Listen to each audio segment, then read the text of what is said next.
ჩემი საყვარელი ბლოკი. ხო, ამიტომ შენ დაგითმეთ აი ამ შემთხვევაში. მოკლედ ანიმაცია ზოგადად ესე მართლა 1929 წლიდან მოყოლებული 2015-ში რაც გამოვიდა Big Hero 6 გამოვიდა, ეხლა ბოლოს Disney-ს ყველაფერი მაქვს. HD ხარისხში არა. მარ არქივი. ბუნებრივი ნანახი. ნანახი მაქვს და ძალიან დიდ ტერაბაიტიან ჰარდზე ყველაფერი HD ხარისხში მაქვს და ესე დევს და ნასწრას ნელ-ნელა დოზირებულად ესე ვაძლევ. ანუ რატო გადაწყვეტა რომ ეს ყველაფერი შეგეგროვებინა თუ ერთ რაღაცაში მოგეყარეს? აი გიჟდები, ანიმაცია არის კინოს ერთ-ერთი ყველაზე საყვარელი ჟანრი არის ჩემთვის. შენში ბავშვობა არ დასრულდება, ანუ არასდროს შესაბამისად თუ ესე შემიძლია აი მუდმივად დაველოდო ახალ უფრო სიახლეებს ანიმაციის სამყაროში. გიორგი, იცი რა მაინტერესებს დისნეის ანიმაციებზე რა აზრის? დისნეის ანიმაციებზე რა აზრის უნდა ვიყო? ანუ აი მე დამოკიდებულება მიჩნდება, არ მბეზრდება არასოდეს. ხედავ ჩემი ასაკის. არ უნდა ვნახო ტელევიზორში, იმდენჯერ გავაჩერებ და დავждები და მოყვები. მეც. ფიფქია და 7 ჯუჯა არის Walt Disney-ის პირველი სრულმეტრაჟიანი ანიმაციური ფილმი და ეს არის ჩემი აზრით სოფლიოს აგანძური. კი, ნამდვილად ეს არის განუმეორებელი ნამუშევარი, წარმოიდგინეთ ომამდელია თან. თუ გიფიქრია როდეს მე რატომ იწვევს ასე დამოკიდებულებას Disney-ის ფილმები და ზოგადად Disney-ის გმირები, იმიტომ რომ საუბარი და ის სიმართლე არის. ძალიან ბევრი სოციალური, რელიგიური და ასე შემდეგ მესიჯები არის Disney-ის ფილმებში და რაღაც აღმზრდელობითი. ასევე ამბობენ და აქვს ამას საფუძველი, ასევე ამბობენ რომ როგორ თქვა, არ ვიცი, სექს მესიჯებიც არის გარკვეული აღმოჩენა იყო, ჩვენ რეკლამის დროს ვსაუბრობთ. ამიტომ ერთი სტატია დაწერილა ამასთან დაკავშირებით, ხო და იყო გაშიფრები. ძალიან ბევრი ფილმი გადაღებულა დოკუმენტური, ზოგი ძალიან შორს მიდის და ამბობენ რომ ეროტიულიც არის, მაგრამ ეს ეროტიკა არ არის ნამდვილად. მაშინ სტუმარს ვუხმოთ, ძალიან საინტერესო სტატიის ავტორს წავაწყდით ინტერნეტში და გადავწყვეტ რომ ირმა ყვაჭაძე ხო მოგვეწვია სტუდიაში. მოგწანდით, დიდი მადლობა სტუდიაში მოგწანებისთვის. ირმა ყვაჭაძე კლინიკური ფსიქოლოგი დანტე ალიგიერის საქართველოს კომიტეტის არქთერაპევტი ხო? სწორად. მადლობა სტუდიაში მოგწანებისთვის. დღეს ვისაუბრებთ Disney-ზე და მის გავლენაზე ჩვენზე და ჩვენს ბავშვებზე. როგორც ამ სტატიიდან ირკვევა, რამდენიმე ასპექტია, რაზეც სიმართლე გითხრათ, მანამდე არ დავფიქრებულ ვარ. არ დავკვირვებია, ხო და ის ანიმაციის შემთხვევაში ესე ვთქვათ. ნამდვილად. პირველი, რაზეც შეგვიძლია ვისაუბროთ, ალბათ განვავრცოთ თემა, ეს არის მულტფილმის გმირებმა დაასწრიეს არასრულფასოვნების კომპლექსი და შეებრძოლა ნუძლურება. სწორედ შეიძლება ეს განვიხოთ ერთ-ერთ მიზეზად, რის გამოც ის ბავშვებისთვისაც და უფროსებისთვისაც გმირები ხდებიან საყვარელი პერსონაჟები. რა თქმა უნდა, მართალი ხართ, უბრალოდ აი უფრო ცოტა შესავლით რომ დავიწყოთ. ზოგადად Disney-ის წარმატების საიდუმლო, ანუ Disneyland-ი ესე თქვა წარმატების საიდუმლო, ესეც ფსიქოლოგიური მომენტია. როგორც შეისწავლეთ ეს წარმატების საიდუმლო, ანუ არის რომ იდეის გენერირება ხდებოდა თვითონ იდეის დონეზე რაც იყო. ეს არის რომ Disney-ის თავიდან სტუდია, ისო თავიდან რომ დავიწყოთ, იყო 3 ოთახისგან შედგებოდა. სადაც იყო პირველი ოთახი, ეს იყო მეოცნებებისთვის, ასე ვთქვათ, კრეატიული ადამიანებისთვის, ეს ოთახი იყო უფრო თავისუფალ სტილში, ანუ მსუბუქად იქ მიწერებოდა ყველაფერი, რაც კი თავში მოვიჯდა და იქ კი ბატონო. შემდეგ ეს იქ მოფიქრებული იდეა გადადიოდა, ასე ვთქვათ, მეორე ოთახში, სადაც იყო პრაგმატულად მოაზროვნე რაციონალურად უფრო გონებით განიხილებოდა ეს იდეა და მხოლოდ ამის შემდეგ გადავიდოდა ის კრიტიკოსების ხელში, ანუ ეს იდეა. ანუ სამ საფეხურს გადიოდა. ამ სამ საფეხურს გადიოდა. შემდეგ მიღებულ პროდუქტის წარმატებაზე ალბათ ჩვენ ყველამ შეგვიძლია ნახოთ ეს წარმატება. ხო, წარუმატებელი ჯერჯერობით არც ერთ პროდუქტი არ ყოფილა. კი, ნამდვილად არ ყოფილა. იმიტომ რომ აი სწორედ ის არის, რომ ყველა ადამიანი თავის თავს აიგივებს რომელიმე პერსონაჟთან, რაც არასრულფასოვნების კომპლექსი, ანუ ბავშვისთვის ეს ადლერის აზრით ერთ-ერთი წამყვანი მასტიმულირებელი. ყველა ბავშვი დევს ეს არასრულფასოვნების კომპლექსი. რაღაც ასაკში ალბათ. არა, თუ ადლერს დავუჯერებთ, ეს ყველა ბავშვი დევს, კი. არასრულფასოვნების კომპლექსი ეს ის ძალა, რომელიც ჩვენ განვითარებისკენ გვიბიძგებს, ანუ ამის გადალახვით ჩვენ ვხვდებით სრულფასოვნებისკენ წასვლა. კი, ანუ რაღაცა გეზია ჩვენი ცხოვრების და რომ არა ეს ენერგია ალბათ აი ადრემა მოღვაწეობა ფროიდის როგორც ფროიდის მიმდევარმა ესე დაიწყო, უბრალოდ შემდეგ აი სწორედ აქ გაიყო მათ ფროიდისთვის თუ ეს იყო სექსუალური ლტოლობის დაძლევის მექანიზმი, ადლერისთვის ეს იყო არასრულფასოვნების კომპლექსის გადალახვა. აი სწორედ აქაც ჩვენ აი ბავშვებისთვის სიმბა დაუშვათ არის ის პერსონაჟი, რომელმაც გადალახა ეს სიმბა ძალიან ღრმა არის. და ძალიან ხშირად ადამიანები უყურებენ ეს და პირველად და როგორც მულტფილმს ანიმაციას, ამ დროს აქ არის უამრავი ტექსტი. უყურა რამდენიმე დღის წინ და ვერ გაჩერდა იმდენი იტი, რაც ძიმეც კი არის ბავშვების ძალიან რთული სიუჟეტია. თელი დღე ტიროდა. რა მესეჯებს იღებთ ბავშვი და მოზარდი, როდესაც უყურებს სიმბას? ეს არის ბოროტების ძლევა, ეს არის აი გადადგინა ბიჯი და ეს გამოვა. არის მეორე მომენტი, როდესაც სიმბა ძალიან ბევრ ეტაპს გადის ზოგადად ამ მულტფილმის განმავლობაში. მორჩება და თვით გადარჩენის გვემის მომენტიც ოჯახს თელაიმის სამყაროს ეს სიმბასთვის მისი საგვარეულო პასუხისგებლობისგან გაქცევის მომენტიც აქვს, მაგრამ როდესაც მიდის და ამბობს რომ მე აღარაფერი აღარ მაკავშირებ ჩემს მოკრეფის მომენტი ეს გადამწყვეტია ხოლმე, როდესაც რაღაცა მიდის. ფაქტობრივად ხომ სიმბა გადაარჩენს ასე თქვა ეს ერთ-ერთი ანუ თუ შეგვიძლია დისნეის ფსიქოლოგიური მომენტი 7 ასპექტად არის დაყოფილი. ეს პირველი არის არასრულფასოვნების კომპლექსის გადალახვა და ქმედებისკენ აი პირველი ნაბიჯის გადადგმა, ესე ვთქვათ. და ერთ-ერთია, როდესაც გმირმა უნდა გადაარჩინოს როგორც ოჯახი, ასევე მისი სამყარო, რომელსაც ის ცხოვრობს. სამეფო ასე. ხო, ან სამეფო კი. ან დავუშვათ ნემო ისე ნემოს ძიება. ნემო არის აი როგორ შეიძლება როდესაც მამა თევზი უსუსური, როდესაც აი მთელი ოკეანის გენიალურად პირდაპირ მთლიანი ოკეანის გადალახვა პირდაპირ ამ სიტყვის მნიშვნელობით უხდება, რომ მისი შვილი გადაარჩინოს. ანუ ესეც ერთ-ერთი მესიჯია. კიდე თუ შეიძლება ჩამოვყვეთ ამას ესე პუნქტებად, ეს არის რომ ეს პირველი გადალახეს არასრულფასოვნების კომპლექსი და შემდეგი არის ობოლი პერსონაჟი, ან ობოლ პერსონაჟთან ყოველს გვიჩნდება რაღაცა გარკვეული ემოციური კავშირი. სიბრალურის გრძნობა. ესეც მნიშვნელოვანია ბავშვისთვის, ანუ სიბრალურის გრძნობა და ანუ ეს მესიჯი მოდის რომ ობოლი უნდა გადაიქცეს გმირად. ეს არის კონკიაში, იგივე ფიფქიაში. აი ძალიან ანუ ბევრი გმირია. შლის ნუყის ნაამბობიც დაიწყო. კი. შლის ნაამბობი. აი ბევრია ისეთი ან ობოლის გმირად გადაქცევა. ესეც ძალიან მნიშვნელოვანია, როდესაც ბავშვებს მე მახსოვს რომ ანადგურებდა ეს მულტფილმი. ხო, მე დღემდე აი უფროსებსაც ვერ უყურებენ ამაზე თანხდებით. მე მგონი რომ დისნეის მულტფილმებს ასაკი არა აქვს. იმიტომ რომ ყველა ადამიანში ცხოვრობს შინაგანი ბავშვი. ნებისმიერ ადამიანში ეს არის და სწორედ დისნეის ეს პროდუქტია, რომელიც ამ ბავშვში გამოძახილს პოვებს ჩვენში. მუდამ გიღვიძებს რაღაცა. მახსოვს გარდა იმისა რომ მე შფოთდებოდი რომ დედას რო უკოს მონადირე, მამა ყავს ამ სიუჟეტს. მიხედავთ გაიხსენეთ ის თავარი ირემი, რომელიც მეფეა, ის არ აქცევს ყურადღებას და აი მაგაზე ვიждები. ეს ოჯახის რანაირი მამა დაკავებული იყო მამა იმდენად რომ არ ეცავა ეს ოჯახისგან განცალკავებაც არის ერთი მესიჯი, რომ ყველა ბავშვს სურს, რომ რაღაცა ეს დესპოტი, დომინანტი, რაღაცა დირექტიული მშობლისგან განცალკავებით რაღაც დამოუკიდებლად იყოს და ეს არ იყოს შეზღუდული არანაირად. მაგრამ აი როგორც კი ტოვებს ამ ოჯახს, მაშინვე თუ არა და ძალიან მალევე ხვდება, რომ აი ოჯახი ის არის, სადაც თვითონ ყველაზე კომფორტულია, სადაც ის უყვართ, სადაც აი გული აქვს ალბათ მას და კი აი ეს მესიჯიც რომ კი აი დისნეის მულტფილმის აძლევს ბავშვს შესაძლებლობას, რომ ოჯახის გარეთაც წარმოიდგინოს ის რეალობა, რომელშიც მას მოუწევს დავუშვათ ოჯახის გარეთ, ასე ვთქვათ, თუ იქნება კი განთავისუფლდა ამ რაღაცა შეზღუდვებისგან, ჩარჩოებისგან, მაგრამ აი ის ჩარჩოები არის იმიტომ, რომ ის იყოს წარმატებული, ზრუნავენ მასე და არა დავუშვათ იმიტომ, რომ ჩაგრავენ. თან დროსა და სიტუაციას ძალიან ფეხს უწყობს ყოველთვის დისნეის ნამუშევრები. ყველა დროს უხდება. კი და ხდება ხოლმე ადეკვატური იმ დროისთვის, იმიტომ რომ ბევრი რაღაცა იცვლება. ამ ბოლო მულტფილმებში უკვე პრინცესებს და პრინცებს აღარ აქვთ ყველაფერი ეს გარანტირებული, მათ ხშირად ბრძოლა და მიღწევა ჭირდება. და თუნდაც ის რომ აი შავკანიანი პრინცესების გამოჩნდნენ, ძალიან ბევრი რაღაც სიახლე კი, იმიტომ რომ ფეხს უწყობს. კი, ანუ ფეხს უწყობს თანამედროვეობას და არ დარჩა. რომ არა ეს ფეხის აწყობაც ესეც არის, რომ ჩვენ არქეტიპულ დონეზე, ანუ ეს კოლექტიური არაცნობიერის დონეზე არის. ანუ ჩვენთვის ახლა რომელმა მულტფილმმა დაკარგა აქტუალობა. ანუ კი, რაღაცა ადამიანურ თვისებებზე არის ალბათ ყურადღება გამახვილებული და სწორედ ამიტომ ადამიანი ყოველთვის ადამიანია. ხო, ზუსტად ეგრე. განვითარების თანხმადრით ემატება, მაგრამ ის რაც იყო, ის არ კარგავს აქტუალობას. ანუ ისიც ჩვენთან არის, მაგრამ რაღაცა განვითარებით და დამატებით. შემდეგაც კი ბატონო, ჩამოვყვეთ შემდეგ. ჩამოვყვეთ. ხო, ესე იგი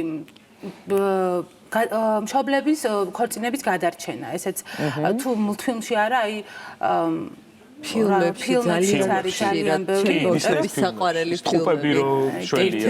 ლინცილოვანი რო თამაშობს. მეორე წელი. ფილმზე. ლინცილოვანი იყო გადასარავი ბავშვი და რო გაგიზარდა გაგიზარდა როგორც მულტფილმებს, აი ეს მულტფილმებს არ უყურებდა ალბათ. ხო, რაღაცა სხვა ის გააღვიდეს მასში. ხო, აი ბავშვისთვის ოჯახი არის სამყარო, ანუ ოჯახში არის დედა და მამა არის ის პერსონაჟები ბავშვისთვის, რომლებიც საზოგადოებასთან ურთიერთობას ამყარებენ, გადიან, ანუ ბავშვის სახლში ეს რაღაცა საგარეო საქმეთა მინისტრის როლს დედ-მამა ასრულებს ბავშვისთვის და ანუ მათი ქორწინების გადარჩენა, ანუ არის ძალიან ისეთი გადამწყვეტი და რაღაცა გარდამტეხი მომენტი. თუ ეს გადარჩა ის ქორწინება, ესე იგი სამყარო გადაარჩინა ბავშვმა. და პრინციპში არის კიდევაც ბავშვის სამყარო ეს. რა თქმა უნდა, კი და ეს ისეთი მომენტი არის, როცა ჯერ ქორწინებას გადაარჩენს, შემდეგ სამყაროს გადაარჩენს, ესეც ანუ ბავშვის საკუთარ ძალებში და ეს ირწმუნდება. შემდეგ სულ საგნებთან იდენტიფიცირებაც არის ხშირად ცალკე ასპექტი მე მგონი რომელიც ძალიან მნიშვნელოვანია. გაცოცხლება ხო. ფანტაზიის გაღვივება. ფანტაზიის გაღვივებაც არის ისეთი თვისებების გათავისება, რაც ადამიანს არ აქვს, არ შეიძლება გქონდეს. მაგალითად, აი პრინცესა და ურჩხული. ხო, ურჩხული და მეგონა რომ ყველა ჭიქა, ყველაფერი იყო ცოცხალი. კი, არ გვიჩნდება. ნაზად მეკცევდი.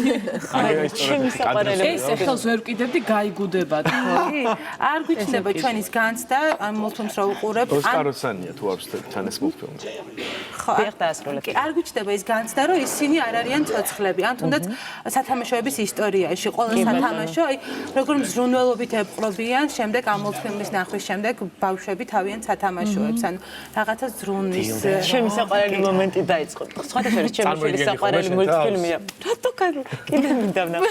აი ეს მომენტი, როდესაც გამოიპრანჭება ბელი და ურჩხულს გამოიპრანჭება და სიმღერაც მოიწონს და ეს გამბარი. ხო, როგორი კეთილი თვალები აქვს. აი ეს რა გავსაც არის არასრულფასოვნების კომპლექსი ანუ არასრულფასოვნების კომპლექსი კი ვითარდება სამ შემთხვევაში ბავშვში ეს არის სხეულებრივი ნაკლი როდესაც რასკავს აი მწვანე გობლინი თუნდაც კი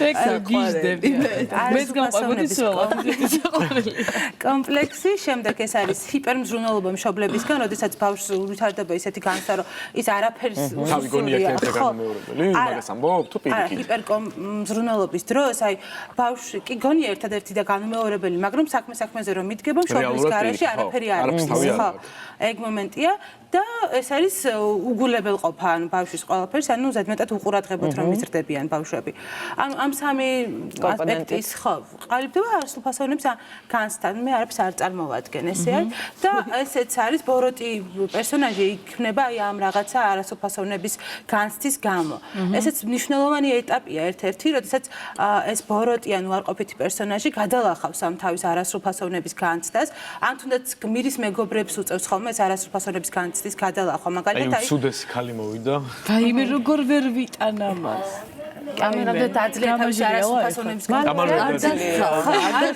შეიძლება დაეძლია მაგალითები შეგვიძლია მოვიყვანოთ სადაც ბოროტმა პერსონაჟმა დასძლია ეს არასრულფასოვნების ხო ხა ვიხსენებ მეც მინდა და რომელმაც დაძლია კი აი ბოროტი პერსონაჟი ხო რაღაცა ბოროტი პერსონაჟი რომელიც ჭკუაზს თუ არ მოეგო გონს დაისაჯა მაინც ან ბოროტება რა ნაკლებად უფრო ძნელი ალბათ ამიტომ არ არის ანუ ჩვენ იმის განცდით რომ ვუყუროთ ბოროტ ადამიანს ეს გონს მოეგება ალბათ ეს არ იქნება სწორი მესიჯი აი და არასრულფასოვნების კომპლექსი რომელიც ხეულებრივი ნაკლით არის გამოწვეული უფრო ადვილი დასაძლებია მაგალითად იგივე შვიდი ჯუჯას თავის პატარა ზომის დაძლება უწევს რომ ეს ტყე გადალახონ რომ მივიდნენ ამ პრინცთან რომ მოიყვანონ ან კონკიეს მეგობარი თაგვუნები კაცის გვერდით გავლა უწევს ანუ ესეც არ არის უსაფუძვლოდ რომ ეს ბოროტის გაკეთილშობილება უფრო ძნელია ვიდრე ეს რაღაცა სხეულებრივი ნაკლის გამო ეს მისი გარდაქმნა მე მახსოვს ბავშვობაში ბევრად უფრო ლამაზად მიმაჩნდა ეს დედოფალი ვიდრე ბიბლია